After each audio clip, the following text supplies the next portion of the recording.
guys, kembali lagi bersama saya Bang Pengangguran. Kali ini Bang Pengangguran akan menghibur kalian dengan mereview sebuah film yang tidak bakal kalah serunya. Tentu saja film kali ini bakal seru dengan adanya banyak monster dengan ukuran yang tidak terukur. Film ini berjudul Kong Skull Island. Film satu ini rilis pada tahun 2017 dengan cerita manusia mencari masalah dengan King Kong yang sangat ganas. Bahkan manusia terjebak di hutan yang sangat luas dan dipenuhi hewan-hewan yang sangat besar. Mampukah manusia keluar dari hutan tersebut? Langsung saja kita masuk ke alur cerita filmnya. Sebelum itu, saya mengingatkan kalian untuk membangunkan saya dari tidur dengan cara subscribe. Jika tidak, pasti saya bakal terusan tidur karena kurang semangat. Oke lah, lepas koplin dan gaskan. Pada tahun 1944, terlihat ada dua tentara terjun menggunakan parasut di sebuah pasir. Mereka adalah tentara Jepang dan juga Amerika yang saling bermusuhan. Adu pelor pun tidak terhentikan. Cowok yang tidak mempunyai senjata harus kabur untuk menghindari tembakan si Kewes. Pada akhirnya mereka memasuki sebuah hutan. Karena jalannya buntu, mereka pun adu mekanik di sana. Kewes dengan bela diri yang hebat berhasil membuat si cowok kewalahan. Namun tanpa diduga, sesuatu yang aneh pun terjadi. Keluar satu tangan yang sangat besar. Tidak lain itu adalah Kong. Lalu scene berpindah pada dua bapak-bapak sedang menuju ke sebuah kantor. Mereka adalah Brooke dan Bill. Mereka berencana untuk menemui sang senator. Mereka meminta senator untuk membantu mereka. Bill menunjukkan sebuah foto hasil yang didapatkan oleh citra satelit milik Amerika. Bill meyakinkan senator bahwa pulau itu adalah tempat yang sangat berbahaya. Bahkan di sana ada juga beberapa monster yang sangat lumayan besar. Pulau tersebut tidak ada seorang pun yang berhasil melewatinya. Udah kayak segitiga Bermuda ya guys. Bahkan di sana terdapat banyak sekali kapal-kapal yang sudah hancur. Namun senator menolak dan tidak memberikan mereka izin dengan rencana bodohnya Bill. Bill pun menunjukkan foto kapal yang hancur seperti serangan monster. Bill berharap senator percaya terhadap monster yang benar-benar ganas itu. Lalu Brooke melanjutkan pembicaraan bahwa Rusia sedang dalam perjalanan untuk menemukan fenomena aneh di pulau itu. Dan Brooke pun mengatakan jangan sampai Rusia terlebih dahulu mengetahui berita itu. Oleh karena itu, senator langsung memberikan izin mereka untuk melakukan misinya. Senator pun akan membawa beberapa pasukan militer bersama mereka. Lalu scene berpindah pada sebuah pangkalan militer di Vietnam. Dengan rutinitas para pasukan yang akan dijemput kembali untuk pulang ke Amerika karena mereka telah berhasil berperang di sana. Terlihat seorang kolonel Parker sedang gelisah. Apakah ia rindu sama bininya? Kalem, ia hanya gelisah karena ia akan pensiun guys. Aduh, medali perang sudah banyak. Nanti kalau udah pensiun mau dikemenain ya? Itu saja gelisah. Kirim ke bank pengangguran saja kolonel. Saat malam tiba, kolonel mendapatkan sebuah panggilan di mana ia ditugaskan untuk menyurvei sebuah pulau yang katanya sangat berbahaya. Kolonel yang mengira tidak bakal bertugas lagi, ia pun kembali semangat karena sudah ada tugas baru. Bill dan Brooke yang tidak ingin pergi berdua saja. Mereka pun sedang mencari tim untuk melakukan misinya. Ternyata mereka sedang mencari seseorang yang sangat luar biasa, di mana ia mampu bertahan hidup di alam rimba dengan banyaknya binatang buas. Lalu mereka pun ngopi bareng sambil bahas misi yang akan mereka jalankan. Bill langsung meminta kontrak untuk membantu mereka mengecek pulau yang katanya sangat berbahaya. Dengan bayaran yang sangat mahal, akhirnya kontrak setuju ajakan mereka. Lalu kita diperlihatkan ada seorang fotografer cantik sedang menempelkan hasil jepretannya. Kewes ini bernama Mason. Tidak lama kemudian Mason ditelepon untuk bertugas mengambil dokumentasi di pulau yang sangat berbahaya. Mason pun setuju untuk ikut misi tersebut. Scene berpindah di pelabuhan Bangkok. Terlihat sebuah kapal yang sangat besar sudah berada di sana. Kapal tersebut yang akan membawa mereka menuju ke pulau berbahaya.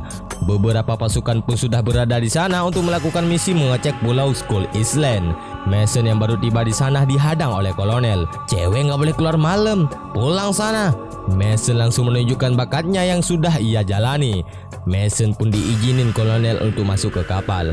Lalu berangkatlah kapal besar menuju ke pulau tersebut. Di dalam kapal, Victor menjelaskan tentang citra satelit. Victor menjelaskan bahwa Pulau Skull Island dikelilingi oleh badai yang sangat berbahaya. Oleh karena itu pulau tersebut tersembunyi. Tidak ada seorang pun yang berhasil masuk ke sana. Mereka pun berharap semoga saja misi kali ini berjalan lancar menembus badai dengan helikopter militer. Lalu Victor memperkenalkan tim yang ikut misi ini. Ada yang ahli biologi bernama Sun dan ada juga yang hitam manis bernama Brooke. Brooke langsung memberi saran untuk menjatuhkan bom peledak supaya mereka bisa memahami kepadatan tanah pulau itu. Mereka pun akan menjatuhkan bom peledak pada tempat khusus. Lalu Jack memberi informasi bahwa di sana tidak bisa menggunakan radio khusus. Maka mereka akan berkumpul pada sebuah tempat pertama mereka turun. Dan pada saat 3 hari tiba mereka akan dijemput di sana. Seperti biasa, film-film seperti ini diawali dengan canda tawa dan bahagia. Mereka asik selfie-selfie guna mengabadikan momen mereka. Tidak lama kemudian sampailah kapal di ujung badai. Mereka pun yang ada di dalam kapal agak sedikit ragu untuk menjalankan misi.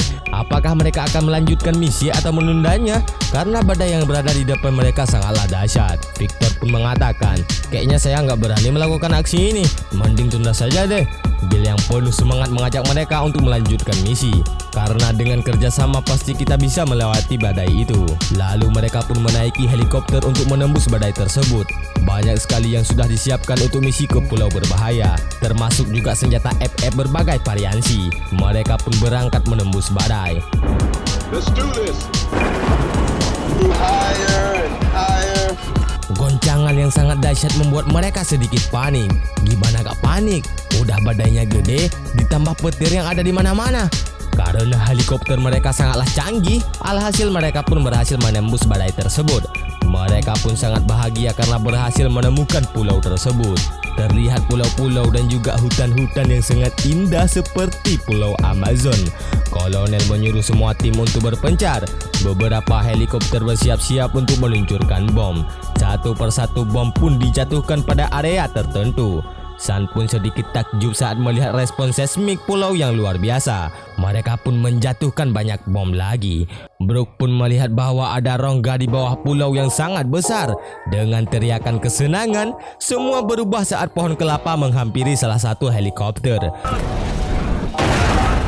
Betapa kagetnya mereka saat melihat tangan yang sangat besar menghampiri helikopter mereka.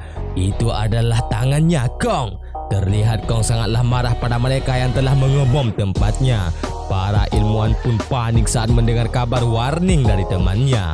Mereka pun heran saat melihat Kong yang sangat besar. Bahkan sudah bertahun-tahun mereka berperang, baru kali ini mereka harus berperang dengan gorila yang sangat besar. Kong pun langsung ngamuk. Kong menghancurkan semua helikopter dengan cara mengenaskan. Kong pun terluka karena memegang helikopter. Udah kayak megang kipas angin lagi muter ya guys. Para ilmuwan pun sembunyi untuk menghindari serangan dari Kong. Sial sekali, helikopter kolonel pun terjatuh oleh serangan Kong. Namun kolonel masih bisa bertahan hidup. Namun tidak dengan rekannya. Rekannya mati dengan cara mengenaskan. Kolonel sangat marah melihat Kong membunuh rekannya. Ia pun tertanam dendam pada Kong. Lalu Konrak melihat Kong sudah pergi. Semua helikopter telah jatuh dan tidak ada yang selamat. Konrak dan beberapa rekan lainnya terjatuh di sisi selatan. Cem juga terjatuh di tempat lain. Cem memberitahu kolonel untuk menjemputnya. Kolonel pun akan menjemput Cem. Karena pada Cem ada banyak juga perlengkapan untuk membunuh Kong. Setelah telepon ditutup, kolonel berhasil menemukan beberapa pasukan yang masih selamat. Kolonel kesal terhadap Bill yang tidak memberitahu adanya Kong di pulau ini. Ia pun menodong pistol dengan tujuan Bill menjawab jujur tentang tujuannya ke pulau ini. Bill pun menceritakan bahwa dulu ia pernah kehilangan istri dan anaknya saat berlayar. Musibah yang mereka alami dikarenakan Kong. Oleh sebab itu ia bertujuan untuk membuktikan bahwa monster-monster di hutan ini benar-benar nyata. Bahkan monster-monster yang sangat ganas di pulau ini sudah ada sebelum dunia ada. Bill pun akan pulang dengan membawa bukti bahwa monster itu benar-benar ada. Kolonel yang sangat kesal terhadap Bill, ia pun pergi untuk misi selanjutnya menjemput Cem. Sementara Konrak dan lainnya sedang mencari pasukan yang masih selamat. Betapa kagetnya mereka saat melihat ada sapi sebesar kapal selam. Kalau dikurban satu kampung kenyang ini. Konrak yang mengira sapi besar ini adalah hewan yang tidak berbahaya, ia pun menyuruh rekannya untuk tidak menembak. Konrad pun benar. Sapi besar pun pergi meninggalkan mereka. Kolonel dengan pasukan sedang berada di tempat banyaknya bambu. Satu rekannya pun tertusuk dengan bambu. Oh, rupanya ada laba-laba raksasa di atas. Mereka langsung menembak laba-laba raksasa tersebut. Kolonel mempunyai sebuah ide untuk menyuruh rekannya memotong kaki laba-laba raksasa. Mereka berjuang semaksimal mungkin untuk bisa mengalahkan laba-laba raksasa. Dengan kerjasama, mereka berhasil membunuh laba-laba raksasa. Lalu para rombongan Konrad berada di tempat yang aneh. Mason mengabadikan momen tersebut. Tiba-tiba datang beberapa orang Dayak menghadang mereka. Aneh sekali, ada seorang bapak tua dengan pakaian militer datang menghampiri mereka. Ia pun sangat senang dengan kehadiran mereka. Bapak tua meminta orang Dayak untuk menurunkan senjata mereka. Bapak tua ini bernama Merlo. Merlo menceritakan bahwa ia berada di pulau ini sudah 28 tahun. Rupanya Merlo ini adalah sosok pria yang adu mekanik dengan seorang kewes di scene awal tadi. Sementara Shem yang sedang panik dengan keadaan, ia pun mengambil minum di sebuah danau. Tanpa diduga, Kong berada di sana. Namun Kong tidak mengetahui adanya Shem di sana. Shem dengan penuh kepanikan melihat Kong sedang minum. Lalu ada monster gurita raksasa melilit Kong. Kong yang seorang raja di sana, ia pun membunuh dan memakan gurita tersebut. Kong pun membawa gurita tersebut untuk dimasukkan ke kulkas. Di sisi lain, Konrad dan rekannya dibawa Merlo memasuki rumah orang Dayak. Konrad melihat ada benteng yang sangat besar. Mereka mengira benteng tersebut untuk bisa menahan serangan dari Kong. Merlo menjawab, bukan Kong yang mereka takuti. Bahkan Kong adalah raja yang sangat baik di pulau ini. Yang mereka takuti adalah sosok monster lainnya yang sangat menyeramkan. Monster tersebut mampu membunuh orang tua Kong. Tidak lama kemudian mereka semua diajak Merlo memasuki sebuah bangkai kapal tua yang sangat besar. Para orang Dayak di sana menganggap kapal tua tersebut adalah tempat yang paling suci. Mereka melihat ada lukisan monster yang sangat menyeramkan. Namun monster ini bukanlah Binasaurus. Mereka pun melihat ada lukisan Kong yang sedang melindungi para orang Dayak. Dari situlah mereka sadar bahwa Kong bukanlah musuh mereka.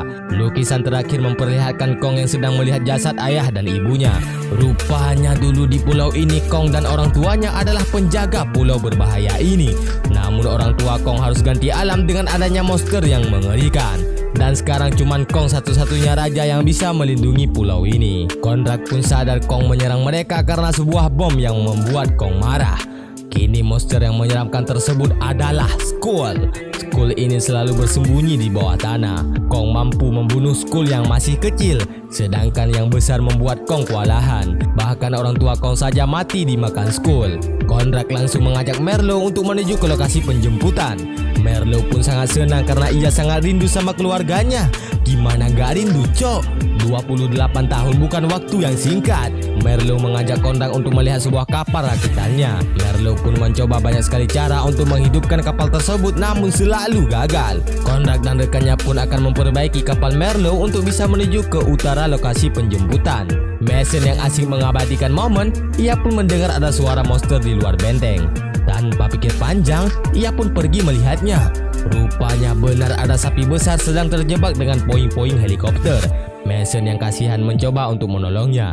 Namun Mason yang bukan binaraga, ia pun tidak mampu mengangkatnya. Lalu Kong datang membantu Mason. Mason pun melihat Kong tidak mengganggunya. Oleh karena itu Mason pun percaya dengan ucapan Merlo bahwa Kong bukanlah monster yang harus dibunuh. Di sisi lain, Cem sedang mencoba menghubungi kolonel. Tanpa diduga, sebuah pohon besar bergerak.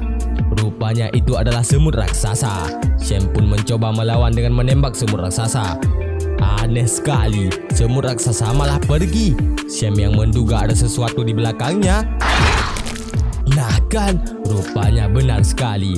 Ada sosok monster lainnya yang membuat semut besar pergi. Lalu terlihat Merlo sedih atas kematian kewes di scene awal tadi. Jika saja Merlo tidak melakukan adu mekanik, maka mereka bakal jadi saudara di pulau ini. Namun semua sudah terjadi. Merlo pun mengambil pedang samurai untuk bersiap-siap menghadapi tantangan selanjutnya. Dengan kerjasama tim, usaha mereka berhasil menghidupkan kapal Merlo. Mereka pun akan pergi ke utara tempat penjemputan. Merlo terlihat sangat senang. Namun semua berubah saat melihat orang Dayak seperti sedih melihat Merlo pergi. Mereka pun berpamitan dan langsung menuju ke utara. Di pertengahan perjalanan, Slipko mendapatkan sebuah panggilan radio dari kolonel. Kolonel langsung menembak suar supaya para kontrak tahu keberadaannya. Mereka pun terlihat gembira saat melihat lokasi kolonel sangatlah dekat. Kontrak langsung memerintahkan rekannya untuk menjemput kolonel. Sial sekali. Seorang ilmuwan Victor ditangkap oleh burung aneh. Ia pun disobek-sobek oleh burung tersebut. Konrad dan rekannya tidak bisa berbuat apa-apa. Mereka cuma bisa menyaksikan Victor mati dengan cara mengenaskan. Tidak lama kemudian mereka bertemu dengan kolonel.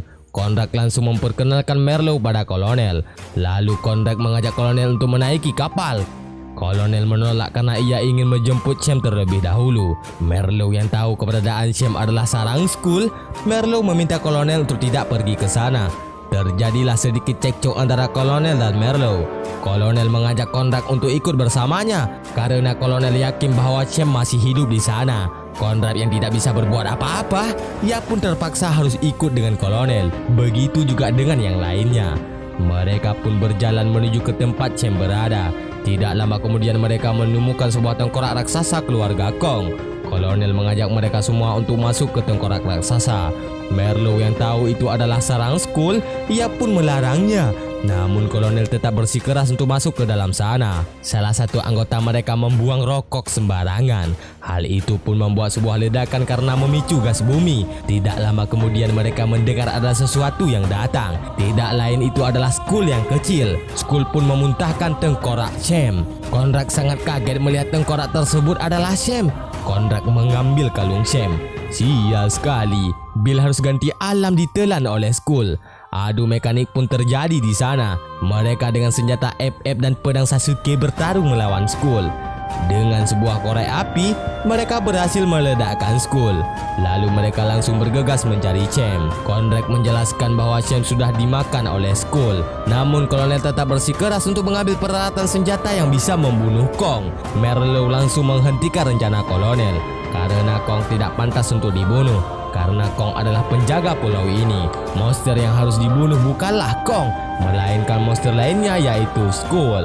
Kolonel mengatakan bahwa ia mampu membunuh semua monster setelah membunuh Kong. Mereka pun berpisah di sana. Kolonel langsung bergegas mencari helikopter Sham. Sementara Konrad dan lainnya kembali ke kapal. Sebelum itu Konrad dan Mason naik ke atas lebih tinggi untuk melihat lokasi kapal.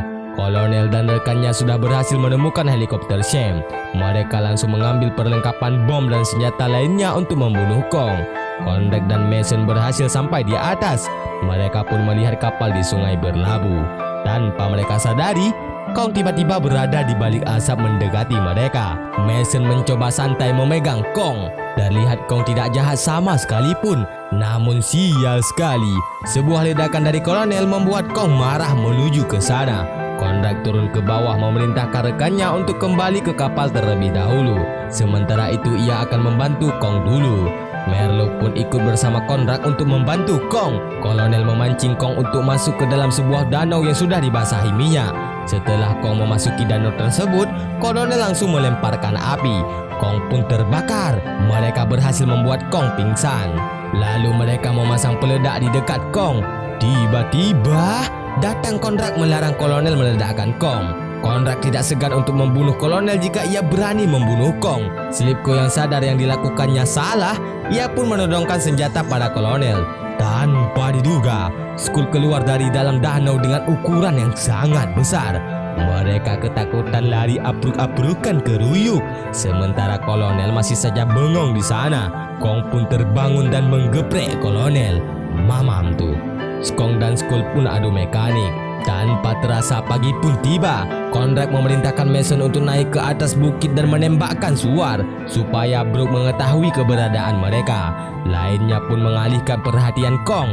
Kong pun datang untuk adu mekanik dengan Skrull. Kong yang lemas karena baru saja terbakar membuat ia kewalahan menghadapi Skrull. Sementara Mason yang sudah berada di atas bukit pun langsung menembakkan suar. Dengan ekor yang kuat, Skrull melemparkan Kong sampai terjebak di sebuah bangkai kapal. Brook pun datang untuk membantu Kong. Begitu juga dengan Mason menembakkan Skrull dengan suar. Kong yang sudah berhasil bebas melemparkan baling-baling kapal ke arah Skrull.